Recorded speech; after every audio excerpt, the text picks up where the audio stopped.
Howdy, Friendo. Steve here. And Larson. And welcome back to Going In Raw, the only pro wrestling podcast you can be listening to right here, youtube.com/Steve and Larson, anywhere podcasts can be found. And of course, we tape it live at Twitch, twitch.tv/Steve and Larson. This will be, as you said yesterday on the show right here, your very last WWE-related review here at Going In Raw, because when we found out that Gunther Stark was trademarked by the WWE, you declared, and we started speculating, what if that's going to be Walter's name change? We knew he had a main event match against Roderick Strong. We knew it was going to be a banger, and it was. And sure enough, at the end of last night's main event, as the ring announcer was about to proclaim Walter the winner, he stopped the ring announcer, got on the mic, and said, "Nine! This match was won by Gunther!" And just a wave of anger and disappointment and resentment and confusion swept the WWE universe, at least the internet wrestling community. And so what can we expect in the future from Larson now that you won't be reviewing WWE product?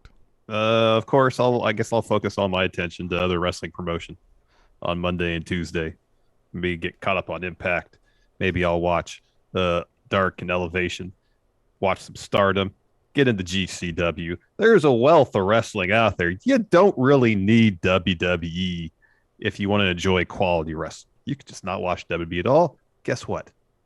Prime Joy Bearding says AAA. Yes. AAA. Plenty of options. Yeah. Plenty of options. Yeah. You don't need to watch WWE. Yeah. Don't need to watch it. Yeah. Especially when they pull shit like this. Yeah. Sadly for you, this is but a joke.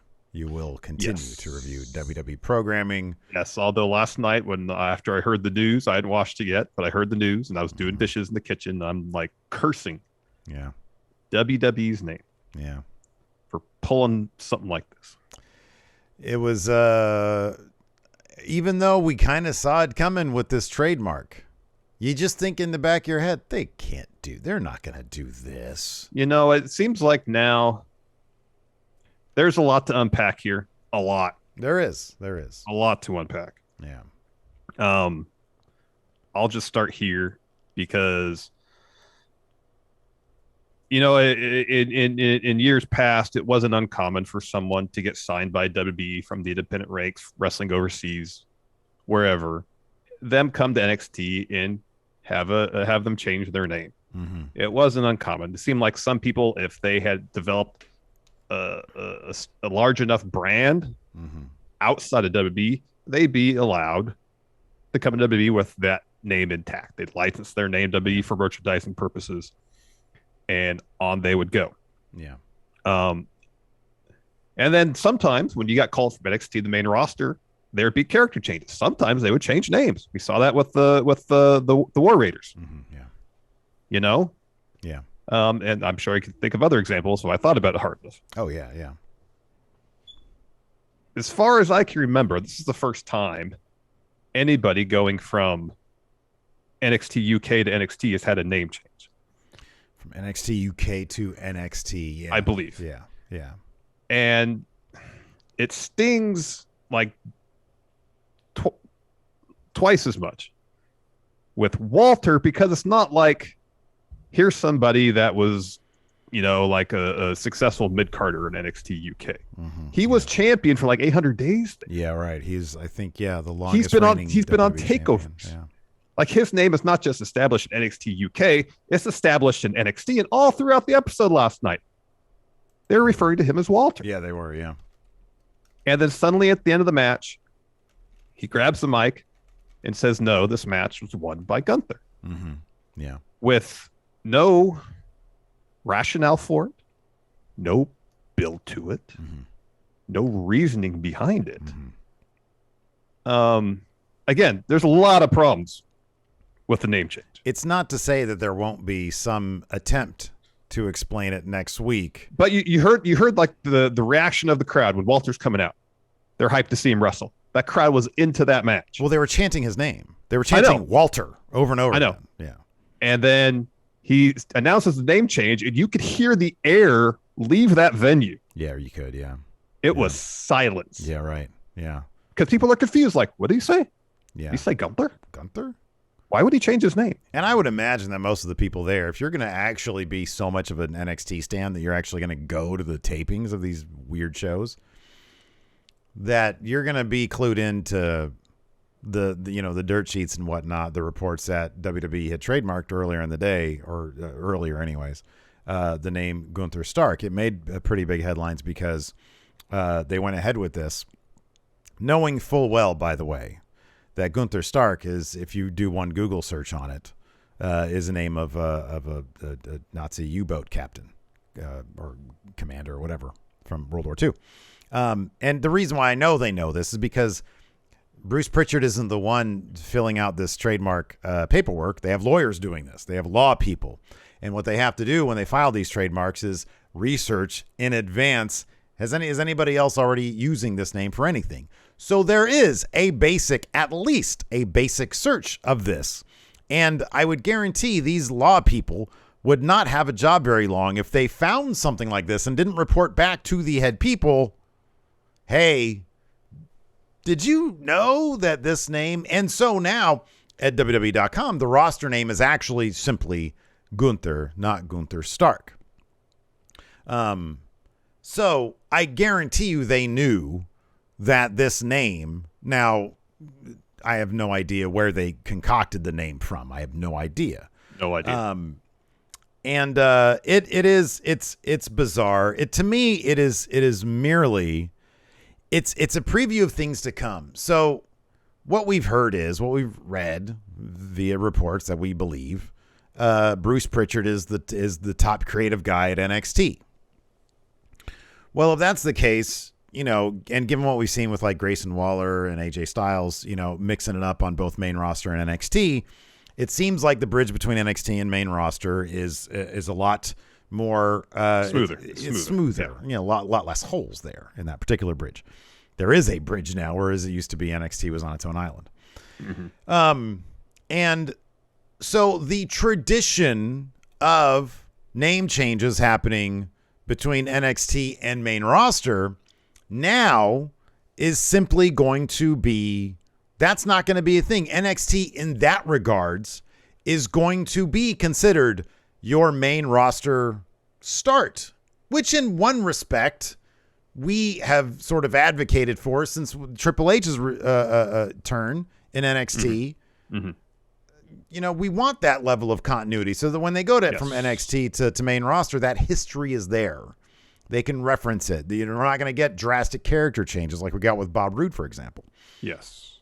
That being said, the problem now is that it's not Triple H in charge. And in fact, Triple H's people were laid off, were released last week. It was last week or the week before, whenever it was. Yeah.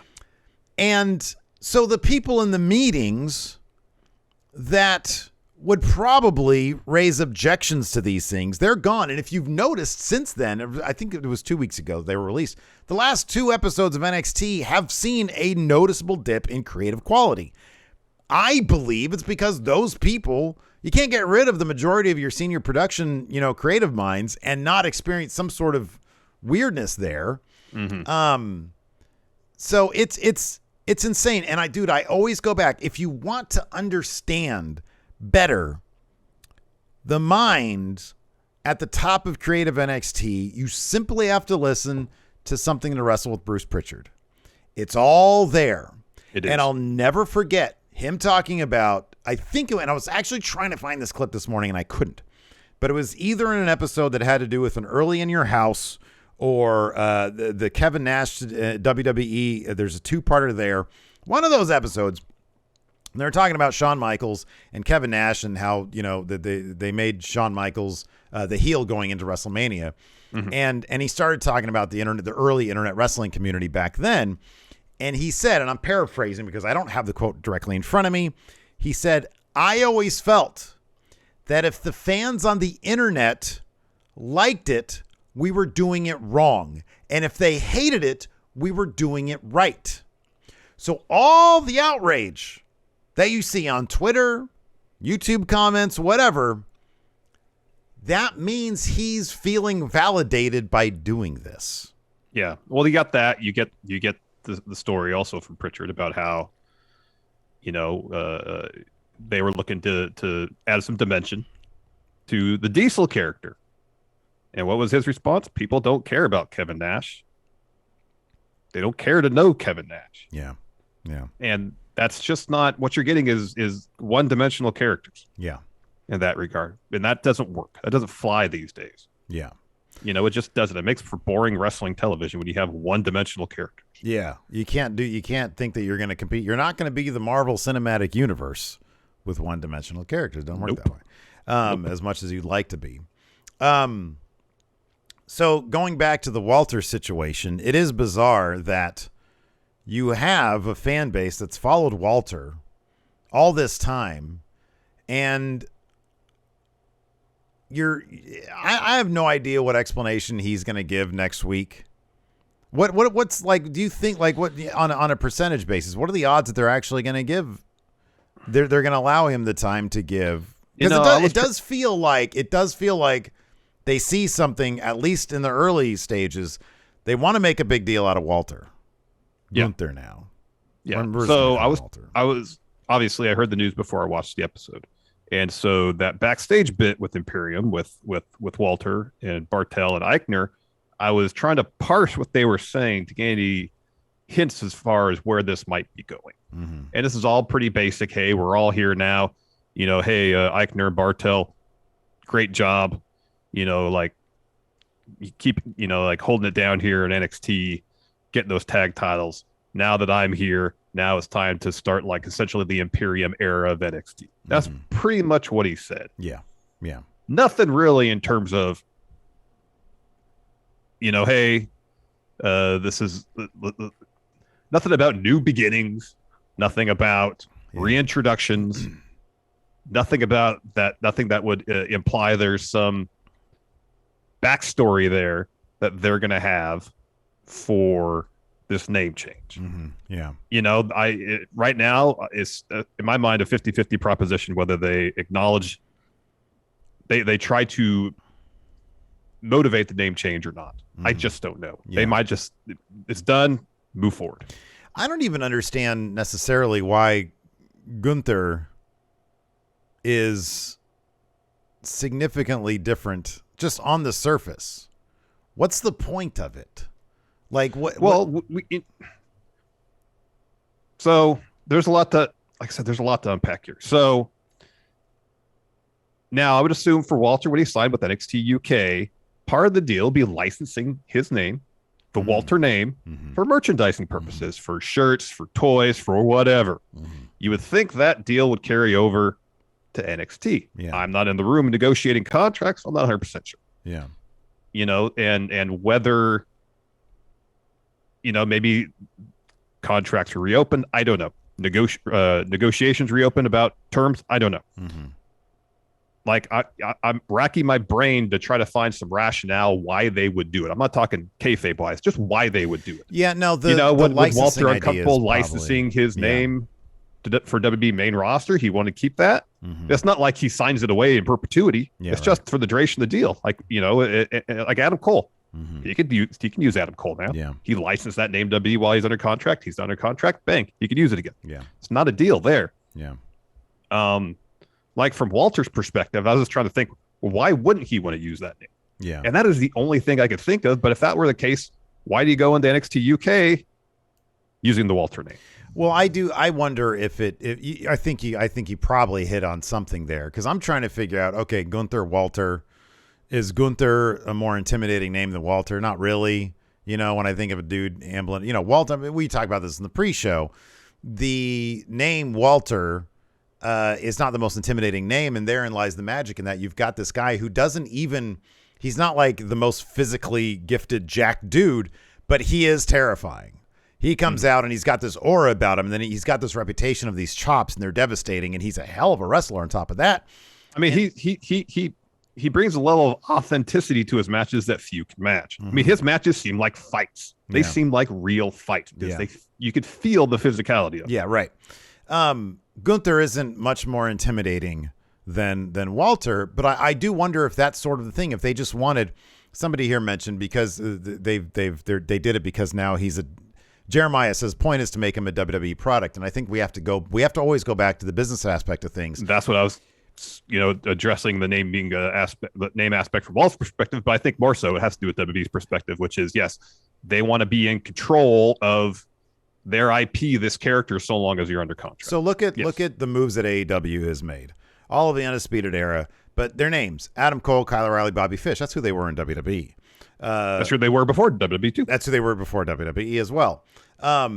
They've got, AEW is able to perhaps more effectively capitalize on this. Argument could be made on work that they did in WWE. They I know Undisputed Era was a thing before, but they had their biggest highs in NXT in terms of mainstream popularity in NXT using their names. WWE let them do that. They did the licensing thing. They come over to AEW. They're able to trade on the success they had in WWE. Effectively, WWE is helping now their competition build these names because WWE is going to be doing a bunch of releases. So in order to make that more difficult for their competition to trade on that stuff, everybody now, if you're in WWE, is going to get a name that you cannot use outside WWE. And I wonder if that's the thing. If they know that Walter is a guy who has already succeeded in a lot of other places beyond WWE, if he's gone from WWE, if they decide, hey, we're going to do a release on this guy, well, now when he has the opportunity to be in front of more people via NXT, more people if he goes to main roster within the year, and then he leaves, he's released, or he lets his contract expire, he can't show up and be Gunther. If millions of people are seeing him as Gunther, he can't show up and be Gunther. He's got to be Walter. Which actually people would be more excited about. Which we would, sure. We would. But it's not like your casual look. Between 2.1 and 2.3 million people watch SmackDown these days. If Gunther shows up on SmackDown, that's 1.5 million more people than that might not know who, that might not know he was Walter. I don't know the exact numbers of crossover, but there's a large portion of people who watch SmackDown who don't watch this shit, who don't watch indie wrestling. Yeah. And so and when they see Gunther action figures on shelves in the stores, when they see Gunther t-shirts out and about, if Gunther becomes the biggest thing in SmackDown and all of a sudden decides, I don't want to be here anymore, guess what? When he goes to AEW, he's not going to be Gunther. He's going to be Walter. Mm-hmm. And then those millions of people that were huge Gunther fans, the guy who dethroned the tribal chief, Gunther, now he's just some dude named Walter? That's weird. I'm not into it. At the same time, though, I'm sure Gunther isn't just going to become, future Universal Champion on SmackDown by the strength of his name, Gunther. It's because of who he is as a performer. And if you hear, oh, Gunther's leaving WWE, and then you hear, oh, he's going Impact Wrestling. I'll just throw that out there because not everybody can go to AEW. He's going to Impact. Oh, Gunther will go to AEW. You catch wind of the wrestler formerly known as Gunther is going to Impact. If you are, number one Gunther fan, you're going to be curious about that, regardless of what his name is. Yeah. I understand the naming idea and how, yes, they let Undisputed Era reach new mainstream heights using their names, and they take those names with them. I get all that. But at the same time, if you watch NXT and had no idea what AEW was, and then you heard Adam Cole, even the performer known as Adam Cole, was leaving NXT to go to AEW, regardless what his name is. If he was Adam Jenkins, you'd be like, oh, shit. Adam Cole from NXT is going to be to AEW. I love Adam Cole from NXT. I'll see what this Adam Jenkins guy is all about. Yeah, no, I don't disagree with that. I'm just trying to understand from WWE's standpoint, and I'm not saying I like this. I'm just saying this is I understand your point. Is a possible reason. I'm not trying to poke holes in your argument. I'm trying to poke holes in WWE's philosophy Oh, it's silly. It's stupid and it's silly. It should be a massive concern for them. It should be, because what you have here with not just Walter but countless other performers is wrestlers who have built a pretty substantial brand for themselves, and with that comes a following. Yeah. And when they start going up the WWE ladder and you take their name away from them, it's disheartening for the fan base. It is. Yeah, no, it erodes it. I think it erodes consumer trust in the brand. And I mean, it's something that we've seen. Brandon Thurston had a really excellent rundown and just a couple of tweets on Twitter about the value of WWE's name. And I'm going to get to it here as I hem and haw. Let's see here. It was with Google search traffic, whatever it was, right? Yeah, it was. Let's see here. Here we go. This is great. So check this out. He's got a bunch of graphs and stuff that Steve here doesn't understand because I'm dullard. But he says, and it's interesting because right as I'm mentioning this, White Brownie here has the raw ratings in our chat. Thank you, White Brownie. 1.6 million with a 0.43 in the demo. Which is a low overall viewership. It's about on par. Well, it's a little down from the demo usually. But in terms of overall viewership, it's low, but there was like a bunch of competition on that day. So he says this. Raw, this is from yesterday, Brandon Thurston. He's an excellent follow on Twitter. Yes. WrestleNomics is an excellent product. Go check it out. He says, Raw might set a new all-time low tomorrow. They didn't quite do that, but he says this.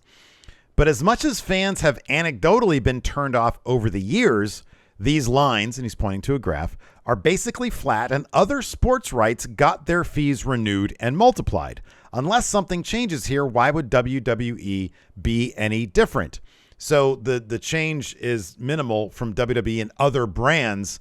So relative to other brands, relative to other brands. He says this though. This is the interesting part, and this all goes back to the pipe bomb that CM Punk said.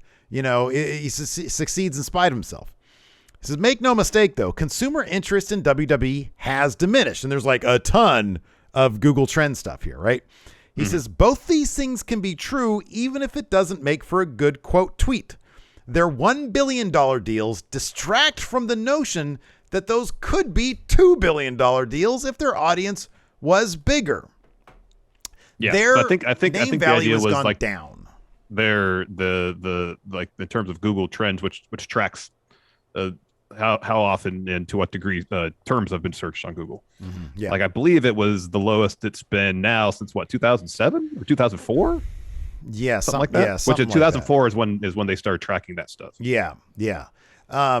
And it's funny because I had seen this before. I don't think it was Thurston. I forget who it was. Posted something similar that showed up until because somebody, one of his Twitter followers here, says it's Will time. Says WWE had a pop culture moment around 2015 to 2018 where it could have surged. People were ready and they were getting traction. WWE just never produced enough great content to hook people. I saw a thing that showed tracking Google Trends tracking WWE champions up until 2016 Jinder Mahal. And then it took a huge dip and it hasn't recovered since then. And that's when WWE used Jinder to try to penetrate the Indian market. And then just everybody looked at that and it was like, man, that really devalued the WWE title as much as you and I love Jinder Mahal. Unfortunately, it looked like he might have helped tank WWE's trending data. Dude, we've seen time and time again, anecdotally, people be turned off by any number of things. Hell, I think we did a countdown episode on it or something, or 10 for the win, something like that. And everything from Seth Rollins versus The Fiend, where people said, oh, I'm out of here. Kofi Kingston losing to Brock Lesnar, I'm out of here, et cetera, et cetera. WWE seems to do this thing where they take their hardcore audience for granted. And maybe they can do that because this is a hardcore fan base. And they'll stick around, but I don't know. I like numbers and figures, and Thurston's really good with these numbers and figures. Yeah, he is. And who knows if the $1 billion deal could have been a $2 billion deal. I mean, if they were getting numbers, even they were 2015. Yeah, I know. The contract would have been much larger. Yeah. You know? Yeah. And it's But you look at this stuff, 1.6 million in the overall viewership. I mean, Raw, when's the last time Raw has achieved a 2 million? It's been a while. It's been a while. All right, let's take a quick break here to get a word in from our sponsor, Factor. You know, Larson? Yeah? I'm a busy man. I got going in Raw stuff to do. I got videos for Wrestle Juice. I stream almost every day.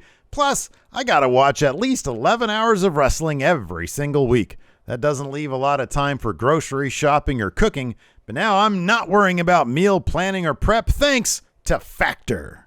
Yeah, Factor makes it easy to eat clean 24/7 with fresh, never frozen, pre-prepared meals that are ready to eat in 2 minutes. And they're delivered directly to your door. So that means no grocery shopping, no meal prep, no cleanup, and no washing dishes. I can't stand to wash dishes. So gross. Factor's got a team of registered dietitians and expert chefs who work together to create delicious meals with nutritious ingredients. Plus, Factor's got variety. With more than 27 meal options each week, you'll never get bored. Factor offers vegan and veggie meals, cold-pressed juices, smoothies, energy bites, extra protein and plant-based bars, and a lot more to keep you fueled and focused all day long. You get everything you ever wanted when you're dealing with Factor. So head to go.factor75.com/plans and use code RAW to get $120 off over your first 5 weeks of meals. That's code RAW at go.factor75.com/plans for $120 off. So it's just one more thing where you have Bruce Pritchard, a late 50s-year-old guy, or early 60s, whatever he is. Yeah. Just another guy without his finger on the pulse. And he does this, and it's to protect, I would assume the real reason here is to protect WWE's business interest and trying to, now that AEW is a thing, limit AEW from being able to capitalize long-term on WWE stars building up their brand, leaving via release or contract expiration, going there and being able to trade on that name that is still on toy stores, on shelves, et cetera, et cetera. Toy stores. Are they even toy stores anymore? Target and Walmart, I guess. Yeah, I guess so. I mean, this isn't exactly, that practice isn't exactly a new thing, you know? And it's probably, they've kind of circled back to that approach, given what you mentioned, talent leaving WWE properties and going to the competition. But, you know, for a long stretch, anytime they signed anybody from the independent ranks to go to NXT, they had a name change. They usually make a deal about it. Like when Finn Balor got a new name, they made a deal about it. When Kenta got the new name, they made a deal about it. Yeah. You know? And it just seemed like, okay, as NXT grew beyond developmental territory towards third brand, they kind of backed off that to a degree. Like if you were a wrestler with a certain amount of name value, you got to keep your name. Yeah. Others didn't, but some did. And then now probably that NXT is back to developmental predominantly. They don't want wrestlers leaving and capitalizing on the success they've had, or the appearance that wrestlers are capitalizing on the success they've had at WWE. And this is probably just going to be the way going forward. It probably Anybody is. coming into NXT is going to get a new name. It's sort of this era, you know, the Nick Khan era, if you will, of they're packaging the company to sell it. And you do that by eliminating the idea that anybody can capitalize off of your IP outside of your own brand, outside of your own company. And they're tightening up their business practices at the cost. I mean, when I believe that when Triple H was doing that stuff with Finn Balor, with Hideo Itami, and making a deal out of it, he was doing that because he was respecting the hardcore audience's intelligence. It's like, hey, a lot of you savvier fans out there know that he's Prince Devitt.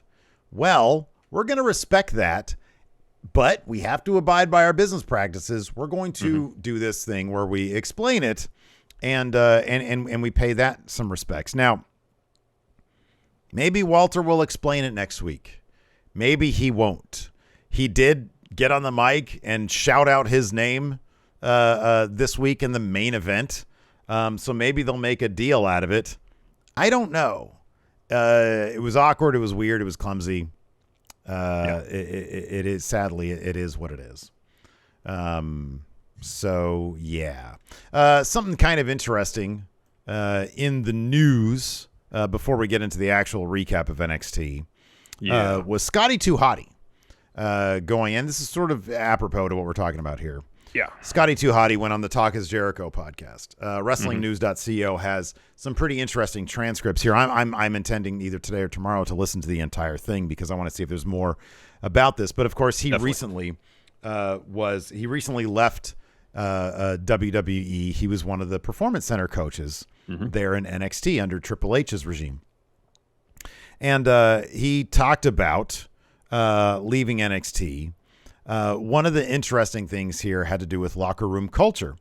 He says, Triple H used to say that we have this culture here, and if we could bottle it, we could make millions off this culture.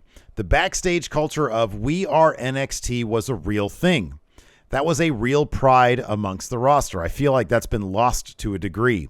It was the coolest environment I've ever been in my 30 years in wrestling. It was still a wrestling business, don't get me wrong, but there was a certain pride that there just wasn't anywhere else. It started to change. They started coming in with rules. One of the first weeks since COVID was they started to let us wear NXT tracksuits to TV because we don't see anybody.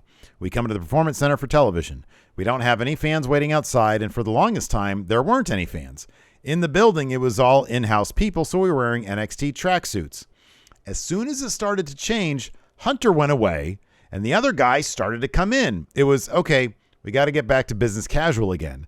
The next week, it was Vince wants the coaches looking younger, so we need you guys to start dyeing your beards and cutting your hair. I literally lost sleep over it. I had every kind of facial hair, dye, goatee, the beard, spiked up hair, bald head. It's not about that. It's like if they're going to have us jump through hoops like monkeys just to see if they'll do it. So if you do that, what's next? Then he left. This is incredibly disheartening because that is one thing that Gargano spoke on when he left. It's the thing that everybody has spoke on during Triple H's time there. People that were with him. It always seemed like it was a family. Yeah. That seemed to be the environment. Yeah. You know, it was everybody was working for a common goal and a common purpose. And it seemed like it was, you didn't hear about it, but for the most part, a bunch of heat between wrestlers. Yeah. Didn't hear about a bunch of backstage tension. Yeah. There was isolated incidents and things, but by and large, it seemed like everybody was on the same page. More importantly, you didn't hear about people having to park their asses outside of somebody's office for 4 hours for weeks at a time to try to get something into creative. Now, I'm sure not everybody got on TV. Looking at Kona Reeves, for example, he was off TV for a long time.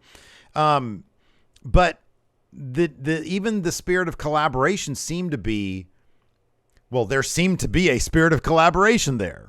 Yeah. As opposed to you go in there, you pitch an idea, it's approved, and then guess what? Vince doesn't want to do it. He wants to turn it into something gross, and then you get a Mustafa Ali situation. We talked about that on Monday. It's incredibly disheartening to see that you had something that I agree with Triple H, or with Scotty Too Hotty and what he said about him. I was all in on that brand because there did seem to be a difference in the culture, and they had this billion-dollar machine potentially behind it, and at every opportunity at a certain point it just seemed to be, they seemed to chop block it. Yeah. Yep.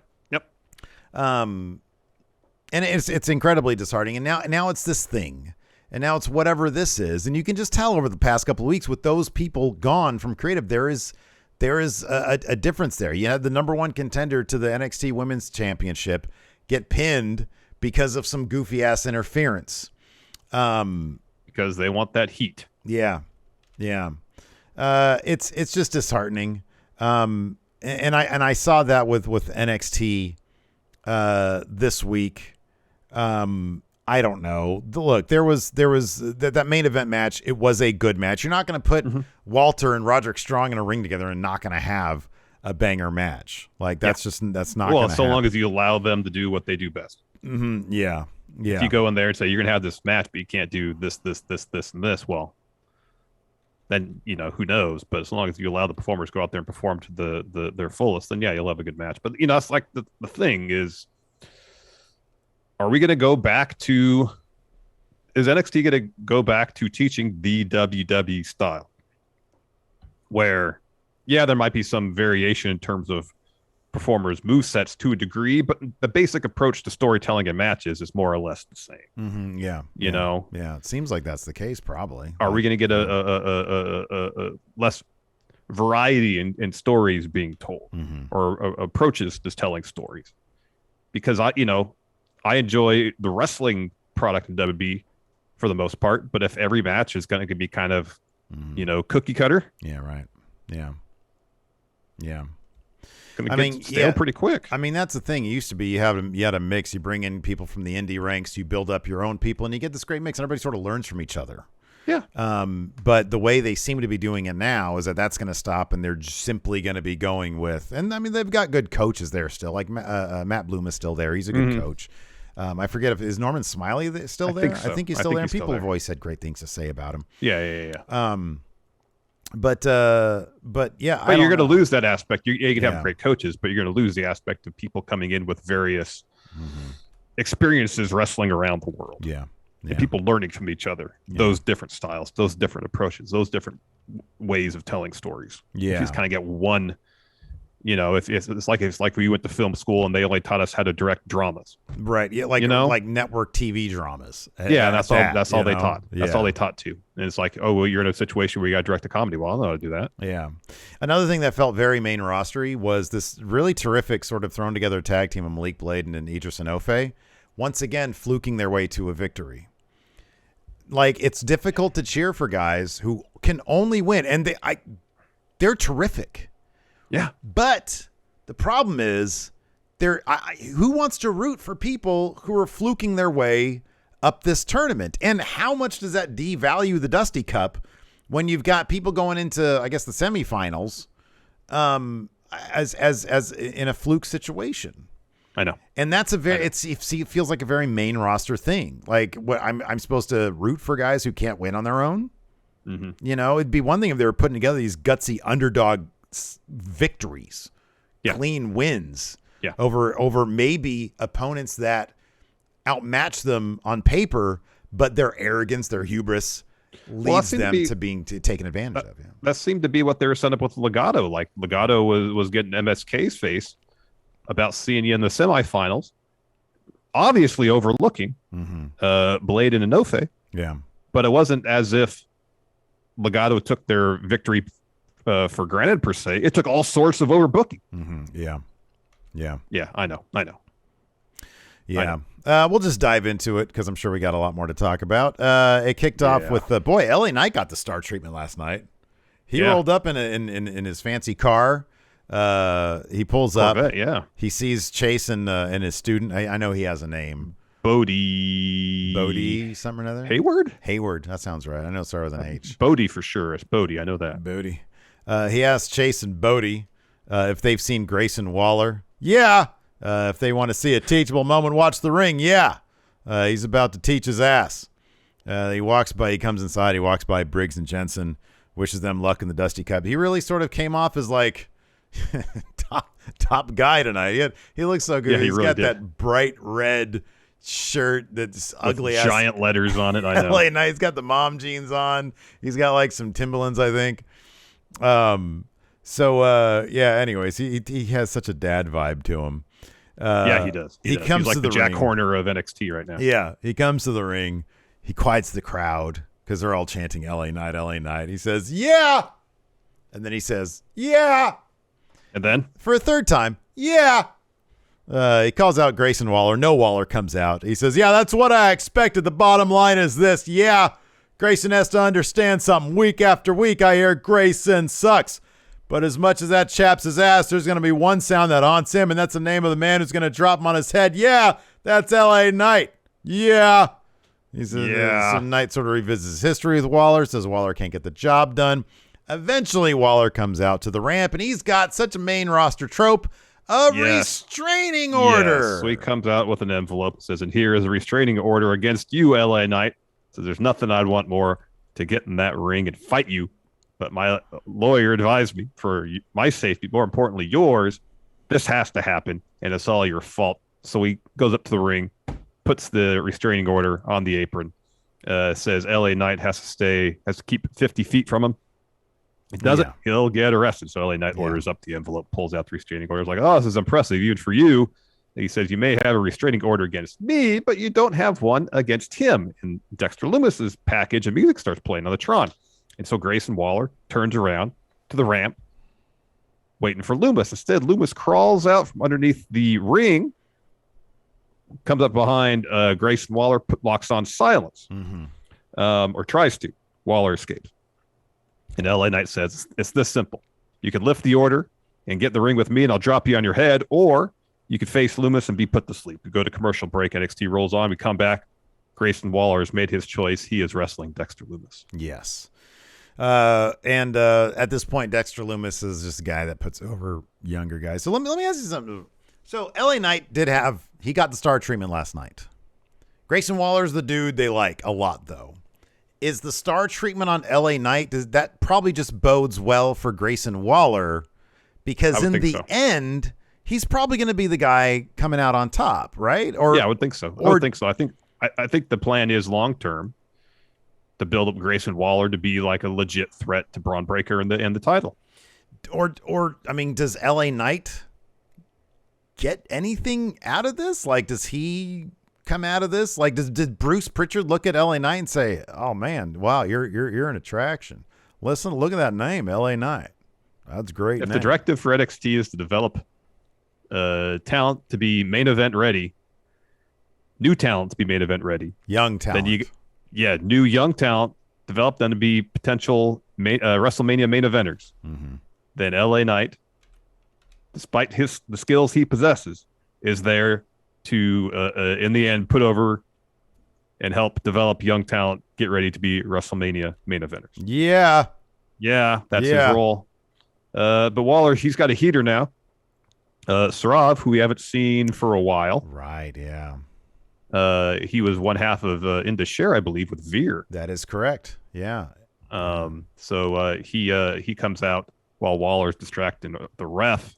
He rams Loomis into the ring post, puts him back in the ring, and then Waller hits that great rolling stunner to get the win. Yeah, who'd have thought Sarav comes before Veer? Interesting. I stole that from like a million people in chat here and last night, I think. Gotcha. Yeah, I'm not original. After that, we had a video where Malcolm Bivens was hanging out in the locker room and he was doing a promo talking shit about Imperium, and he was about to call them bitches. And Walter comes in before he's able to get that word out, and he grabs him and he says, "Whoa, what's up? I was about to call you buddy guys. You look great." And Walter, he's all threatening him, and Bivens starts screaming, and Roderick Strong comes up and he's like, "Put him down." He's like, "You think he's like, everybody else here is afraid of you. I'm not afraid of you. You should be. You will fear Gunther." It's like, what? That's your new name? That sucks. That didn't actually happen. It was so throughout the episode, not just by name, but in graphics. It was Walter. Yeah, it would have been nice if they foreshadowed this with some amount of story. Something. You had 2 hours. It's the worst of main roster. They don't like a main roster when they do shit that's just sort of confusing, and it just leaves people scratched. It's not like a bombshell. It's like, well, we'll just have him say his name is Gunther. But that's what they want it to seem like. Yeah. Oh wow, this is a huge development, a bombshell, a cliffhanger to end this episode. He changed his name. No, it's just stupid. After that, the Dusty Cup brackets have been revealed. Who do you got between Grizzled Young Veterans and Chase and Student? I mean, it should be Grizzled Young Veterans. It should be, right? But the way they've been booking them. Doesn't it make you pause quite a bit? Yeah. Because the winner of that match faces, I believe it's not Creed Brothers, the Jacket. No. Because it's Jacket Time and MSK. Should probably just get this thing out. Oh, it is Creed. It is the Creed Brothers. Yeah, it's Creed Brothers. Yeah, whoever they're facing. It's Briggs and Jensen. No, they lost last night. Oh, to the Creed Brothers. Oh yeah, so it is Briggs and Jensen. Okay, yeah. So Creed Brothers beat Briggs and Jensen. I believe they'll face the winner of Grizzled Young Veterans and Andre Chase and Bodie Hayward. Hold on, dude. This is so weird. What year is this? Oh my god. Because then it's Inoue and Blade is going to face the winner of MSK and Jacket Time, I believe. What a difference a year makes. This is from a year ago, 2021 Dusty Cup. All right. On the left side bracket, we've got Adam Cole and Roderick Strong versus Breezango. After that, we've got Tony Nese and Daivari versus Des Troy and Adrian Adonis. Okay, so far one of those people is still in the company. Like, of all the names you listed. One person's Roddy. yes. Roddy. Roderick's in this, and he just opened up a pro wrestling tea shop. So, his shop it got closed again, and he has a shop up with it's like the Strongs. It's for the family. Okay, that's interesting. Kushida and Leon Ruff. Okay, so there's two still in the company. Leon Ruff's not. No. Two altogether. Yeah. Johnny Gargano and Austin Theory. All right, 3. Everrise. Okay. Against Grizzled Young Veterans. Okay, so 5. MSK. Okay, 7. Versus Swerve and Atlas. Still at 7. Maverick and Dane. Oh my. Stallion. Oh, I remember Stallion. Kurt Stallion. Stallion and August Gray. Wow. Imperium versus Lucha House Party. Okay, so 9 still. Legado del Fantasma versus the Bollywood Boys. So 11. Out of how many teams is this? 16 teams?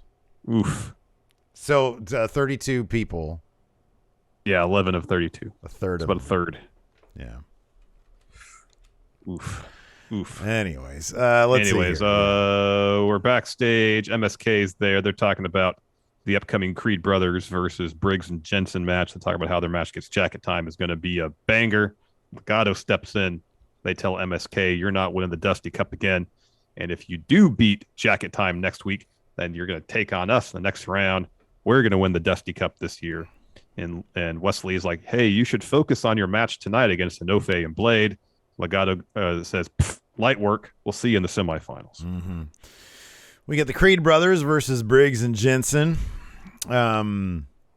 This was fine. I still don't like the finish. It's just the guy who falls on him with a clothesline is not impressive to me. The move that they did beforehand was kind of cool, though. That should be the finish. It should be. Not the guy who falls on him with a clothesline. Set it up with the sliding clothesline and then do the other move. Yeah. That was better. Yeah.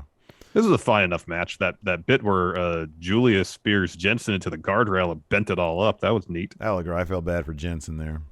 Yeah. I wonder what hurt more. Do you feel for him worse there or when they were in the locker room talking to Casey? I was about to ask that goddamn question. Clearly, it's later. The first one makes him look like a badass. Second one made him look like a big dummy. We had Dante Chen video package. This was kind of cool. He just explained. Talk about dimension, He's like, hey, I busted 4 months ago. I made a big debut, busted my knee. I think he said his father passed away. Is that right? And then so he's looking to get it back, get the mojo back going. Yep. Didn't quite happen, but we had Imperium backstage. This is one of those subtitled things. They're all just talking in German. And Walter says, Imperium, you were holding things down in NXT. You won the tag titles. Congratulations on that. And then Bartel says, Imperium means one for all for one and one for all, like that song with Sting. Bryan Adams. Not the wrestler Sting. No, the tantric orgasm guy Sting. Yeah. Sting, Bryan Adams, and who's the third person? Rod. It was Rod. Yeah, it was Rod Stewart. That's right. You can't forget Rod. He says they're going to keep on putting on the best performers of the night. Eichner says, yeah, we work harder than anyone. And this year is going to be when the Imperium era begins. Alta says, nobody forget today. Because today, yeah, boy, that's an understatement. Because today is the day we start our mission. We dominated the UK. Now it's time for everyone in WWE to understand what Imperium stands for. And it begins today with a win over Roderick Strong. Yeah. So then we had Dante Chen versus Guru Raj. Chen sends Raj to the floor, hits a plancha, and then Duke Hudson jumps over the guardrail, attacks them both. So the match is thrown out. Duke hits Chen with a powerbomb in the ring. That looked like it sucked because he I don't know the mechanics exactly, but Dante started going down like late, and so he just yeah. I was It's like a little bit more, okay. seemingly a bit more whiplash on it. Yeah, the whiplash. There you go. That's what it was. Then we get a Joe Gacy Harlan promo. These guys are just spinning their wheels. They're just walking around, dude. This is just so lackluster. So Gacy was like, "Hey, it would have been nice if we advanced the Dusty Cup. I'm not mad at you, Harlan. I could never be mad at you. I'm just disappointed we didn't have a chance to have our name on that cup. But times like these are an opportunity at growth and development." And Odyssey Jones is standing outside the trainer's room as they're walking up, and he's like, "Hold on. You really believe all this stuff you're saying?" And Joe Gacy's like, "Oh, okay. Well, thank you for your feedback. How are you doing after your accident?" And Jones just says, "Oh, just a training injury, sprained knee. I'll be back in a couple weeks." And Gacy says, "Good luck on your rehab." He opens the door for Jones. Jones goes in, and then he tells Harlan that we can't allow negativity to spread like wildfire. Having the strength to face it is a true measure of progress. Yeah, Odyssey Jones about to get his ass kicked. After that, we had a Braun Breaker interview. It's been my goal to be champion since I stepped foot in NXT. This was like low energy Braun, though, for most of it. I accept the responsibilities that come with it. It seemed like very much happy to be here, Braun. Yeah, Braun, they don't know what they're going to do with Braun. They don't know who his next. Wait, did he have a thing? Oh, yeah, it's Legato. That's right. It's going to be Santos. Yeah, it's Santos. That's right. Yeah. Santos is great, man. He looks like, every time I see him, he looks like $1 million. Heck yeah. He says, "I'm ready. Santos is a great performer and a former champ, just like everybody else is gunning for me now." Then Elektra Lopez steps in. She says, "You're one of the fastest rising stars in the industry." And Braun's like, "Whoa, no, save it. I'm not interested in whatever you're trying to do here. I'm not horny like Zion Quinn." And Santos steps in. He's like, "Listen, dude, you might have become champ, but you're not ready to carry this company on your shoulders. Look at you. You're sleepy. You just woke up from a nap. You got mom jeans on. NXT is going to look a lot better with the title around my waist," which is totally true, but Santos has a hard time winning ever. Yeah, I know. Then Braun says, "Hey, give me a reason to kick your ass right now." Santos is like, "Nope." He says, "You're going to learn soon that things are done on my time." And he does the Kushida thing. Yeah. Yep. Then we get Tony D'Angelo's memorial for Pete Dunne. So he talks about how he taught Pete Dunne a lesson. He had to do it the hard way. He says, "For the sake of everyone here, this memorial is going to be a closed casket service. No one wants to see Pete after I broke that crowbar across his thick skull." But Tony says, "We can't mourn forever. I'm on to more important things. I just got done beating one of the most decorated champions in NXT history. It's time for me to start adding some gold to my collection. I got my eyes North American title."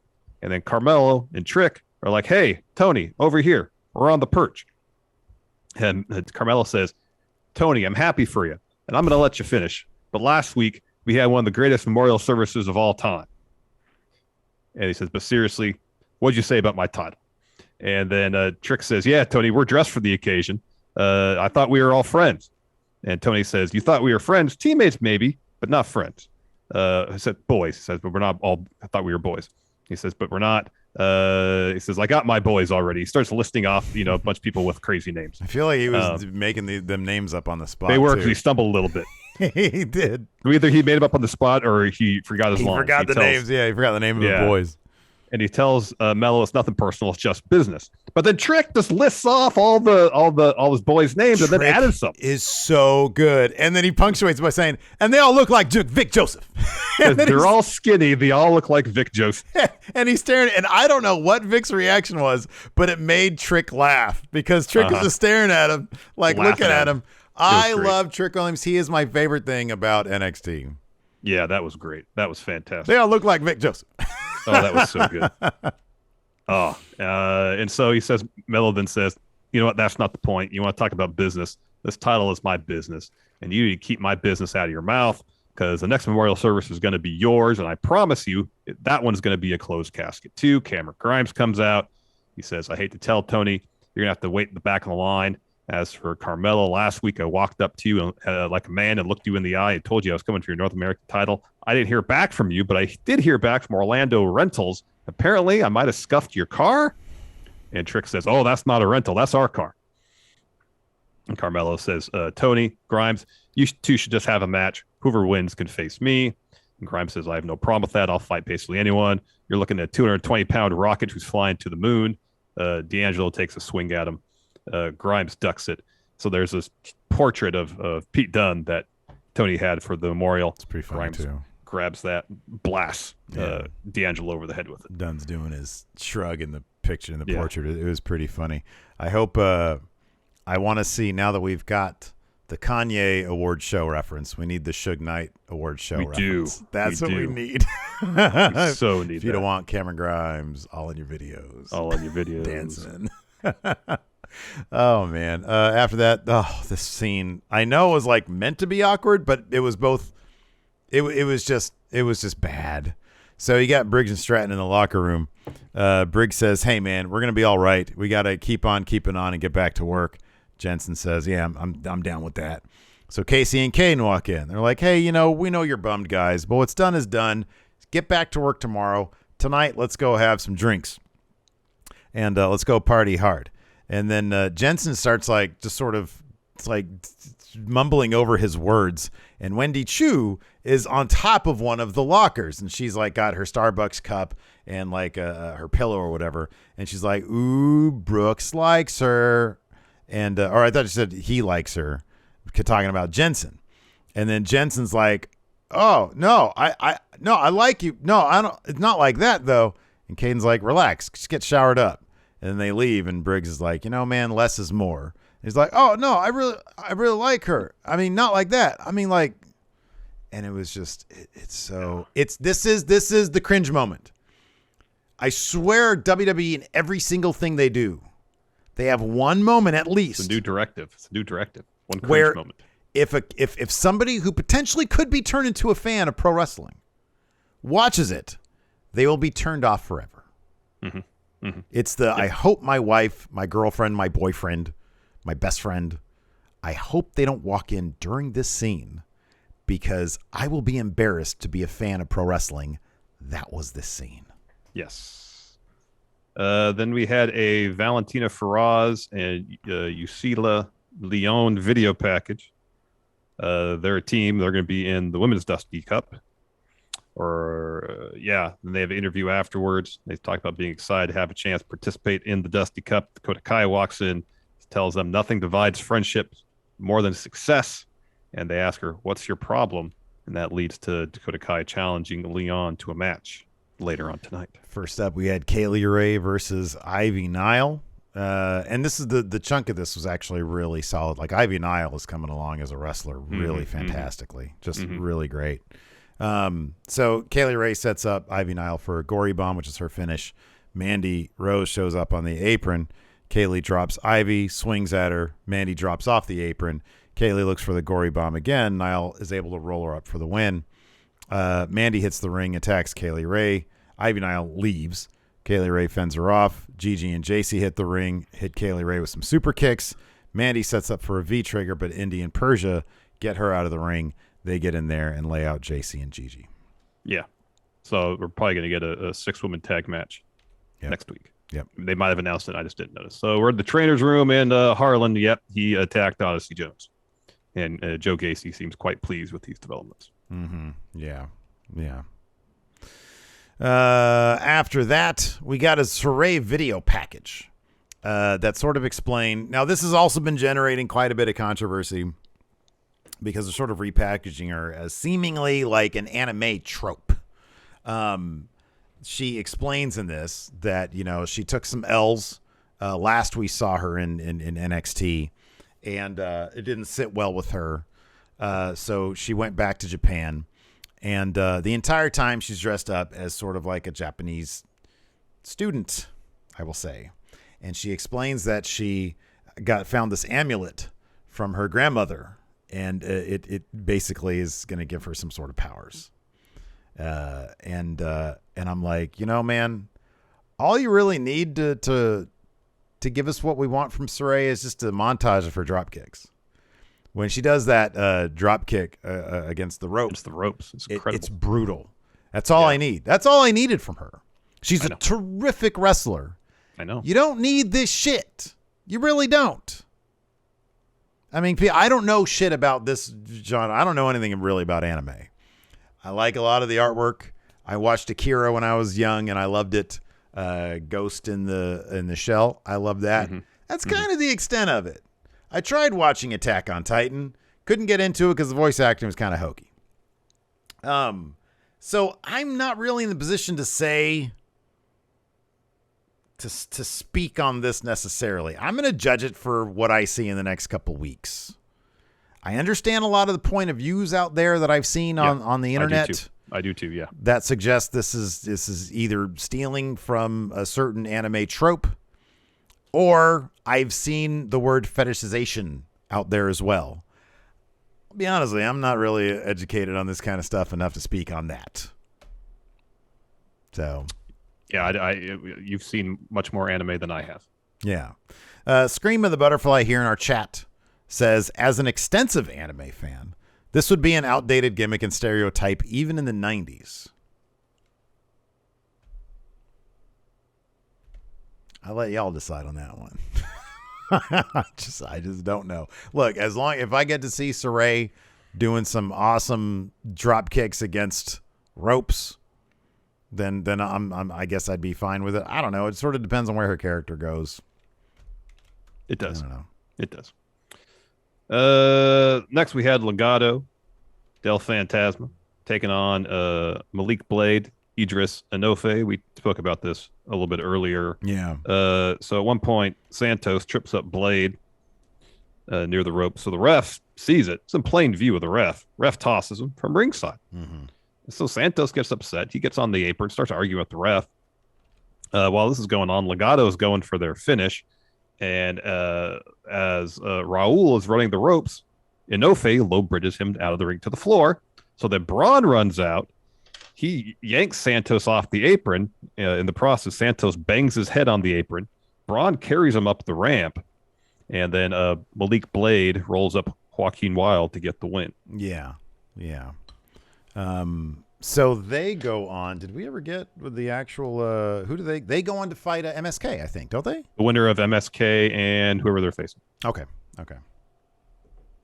You'd think it'd be MSK, but I guess if MSK, or is MSK fighting some heels? Are they gonna bow out of this thing early? That would kind of tank this whole storyline they're doing, yeah. Right. Oh, here we go. MSK are taking on. No, when is this from?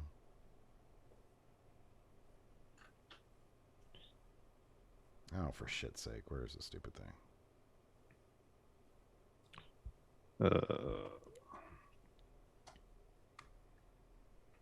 We'll find this bracket eventually. Yeah, just continue on. And I got it. So, Jacket time. Oh. Facing Jacket time. Okay. So it's just going to be MSK versus Idris and... Okay. Well. Could be. Then we get a Malcolm Bivens promo. He says, tonight, Diamond Mine is 2 for 2.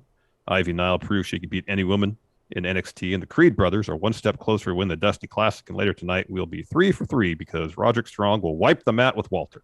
Says, Walter, you put your hands on me, but you know what the crazy thing is? You think the mat is sacred, but it's not sacred. It's the revenue generator for us to get paid so we can move on up and get that deluxe apartment in the sky. Deluxe apartment in the sky. Walter, you're big, you're strong, you won a bunch of matches in Europe, but tonight the mat belongs to Roderick Strong and to Diamond Mine. After that, we had a Solo Sikoa promo where, oh my God, they did a hell of a job with the makeup on his face because this looked legit. He showed a bunch of gnarly burns on his face. Challenges Boa to him. At that point, I'd be like, I don't want any part of Boa. That guy just. That's why you're not the street champion of the island, Steve. Granted. He says, he tells him to bring his battle paint because he's gonna have his.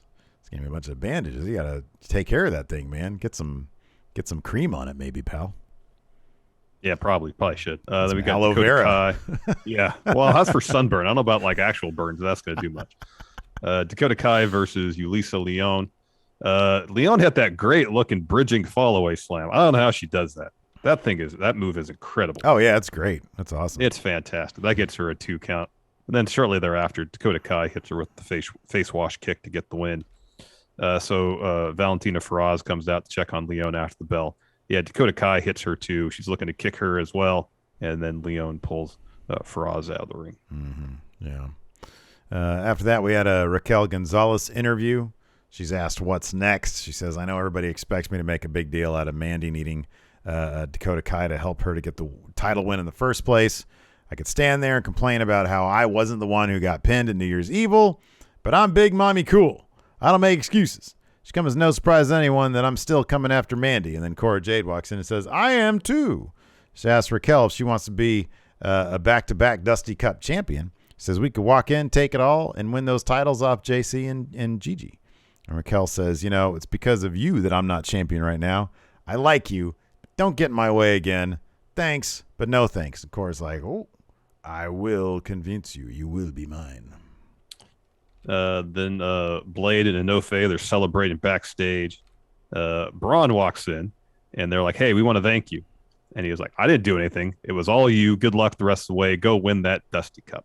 So he walks off, and then Inoue asks Blade, who do you want to face next, MSK or Jacket Time?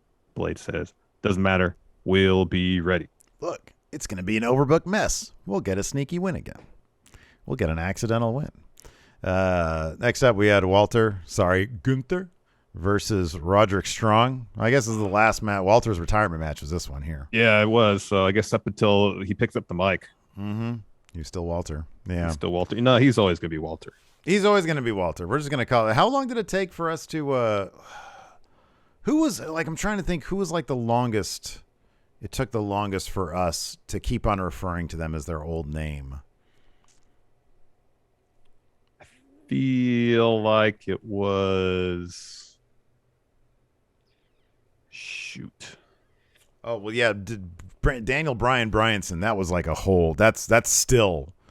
Yeah. I'm just getting used to Danielson. That's unlearning years of muscle memory. I still call the Viking Raiders the War Raiders. Mm-hmm. I still do that. I still do call them Hanson and Rowe. Yeah. I hardly ever. It's just recently I started my notes referring to them as Eric and Ivar. Handsome and Ray Rowe. Mountain Bike Jesus here. I still have a hard time not calling them LAX. I always stumble over Pride and Powerful. I just Santana Ortiz. And that's just and then Santana Ortiz. I just sort of conglomerated their names into one thing. Santana Ortiz. Yeah. Big Damo had a problem with that one. X-Lax. Yeah. Karrion Kross. Killer Kross. Did I have a hard time with Killer Kross and Karrion Kross? Maybe. Yeah, that one's similar enough. I felt like that was pretty easy. Dijak. We still call him Dijak. Yeah, I still call him Dijak. He's just Dijak. He's Dijak. This main event was fun. Oh man, it was great. It was an NXT 1.0 match. That Roddy hit was the first one to hit a chop, and it was thunderous. Oh yeah, Roddy's got some good chops. He's experienced those firsthand. Oh yeah. Not that he's chopped us, but we saw a match between him and Oni Lorcan at an NXT house show. Yeah, the sound waves reverberating off that kind of felt throughout like, the Memorial Auditorium. It was something else. And then Walter, terrific. Of course, responds with a massive chop, and their chests both start welting up right away. Really fun stuff. Roddy kind of working over Walter's knee a little bit. In the end, though, Walter hits a huge chop, looking for a powerbomb. Roderick reverses that to like a double underhook. Instead, Walter powers him up and rams Roddy into the corner, backdrops him, then powerbomb for the win. Sadly, no full body weight pin. Yeah. Then the ring announcer is about to announce Walter as the winner. He stops her. No, the winner of this match. Nine. The winner of this match is Gunther. So Eichner and Bartel run out. They start attacking Roderick Strong. Creed brothers run in to make the save. Huge brawl to close the show. I mean, the biggest question on my mind, really, honestly, is the trademark was for Gunther Stark. It is such a very specific name that where would they come up with that? That is. I have no idea the level of coincidence that it could be. I have no idea. I have no idea. No clue.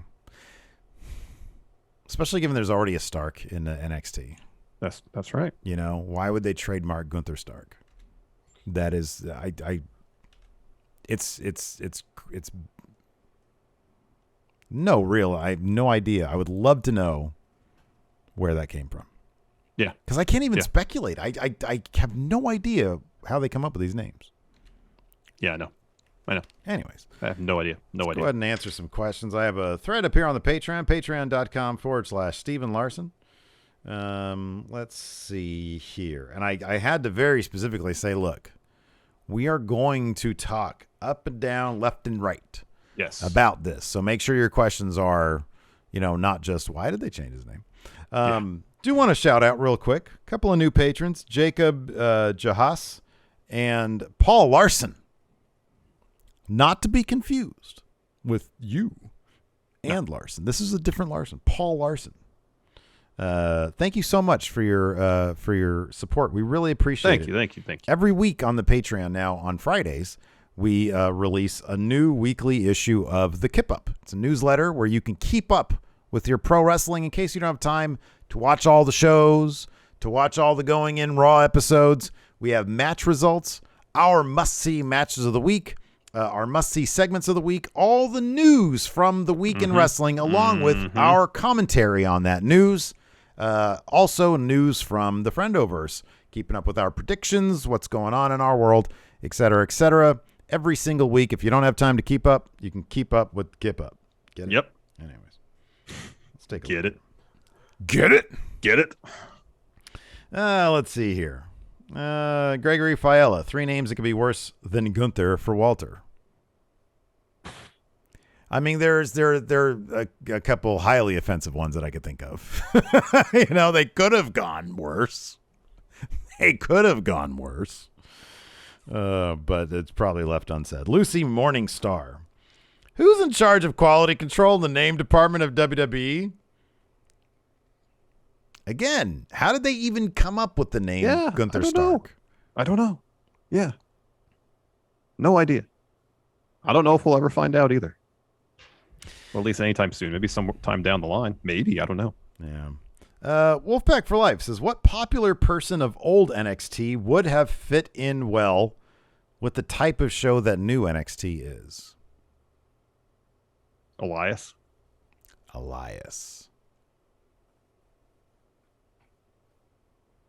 No Way Jose. Perfect. That's good. Yeah, those are really good ones. Keep It Creepy asks here on Twitch, what do you guys think Mox is doing tonight? He's making his return. I don't know if he's gonna do a promo. Is he gonna have a short match where he destroys somebody? I don't know. That would be my guess. My guess would be, so Mox is coming back tonight for Dynamite. My guess is he comes out and he just spikes somebody on their head with a paradigm shift. Yeah, maybe says a couple words and that's the extent of it. Could be, yeah. Or he just lets the paradigm shift speak for him. Anansi asks, at what point did you lose faith that WWE could ever carry out a well-told story? Well, here's the thing, is that sometimes they manage to tell a good story. It's not all bad. It's not. Like Kofi Mania, by and large, was a well-told story. They did a good job with Kofi Mania. Yeah. NXT, there's several stories. NXT 1.0. Yeah. Several stories that I thought were really well told. Yeah. Right now, I think that they may be dragging out a little long, but I think Naomi Sonya Deville is a pretty decent story. Mustafa Ali Mansour, for the most part, that was a really well-told story. Yeah. Yeah. It was, the conclusion was a bit abrupt, but otherwise, yeah. Yeah. Darius Johnson, has there ever been a moment in recent WWE memory where you would have tapped out if it not being for your job? Yeah. I think about a couple weeks ago, I said if I didn't have to do this for a living, after watching Raw, I was like, I just wouldn't do it anymore. Wouldn't do it. I think in general, if I didn't do this for a job and I had like an 8-hour-a-day job, like a proper job, I would probably only really have time to devote to WWE pay-per-views, and I would let that be like, okay, are they on a better track now? Does this compel me to watch Raw? I would give them 3 hours of my time every month, for sure. If I on Twitter and social media, if I was like, oh, this seems cool, like I like Roderick Strong and Walter, I'll watch that. I'll watch NXT just for that match. I'd subscribe to the Kip Up and see what's going on, and if it's something that I want to check out, I would check it out. There you go.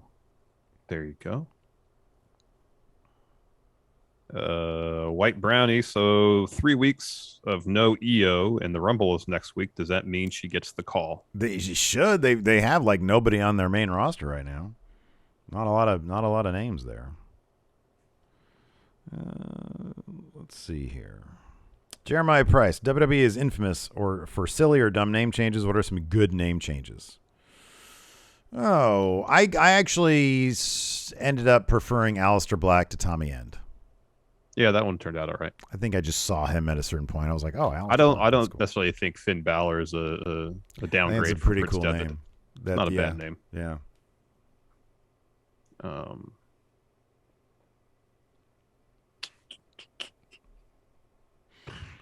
Like, I feel like I like Punishment Martinez as a cool name.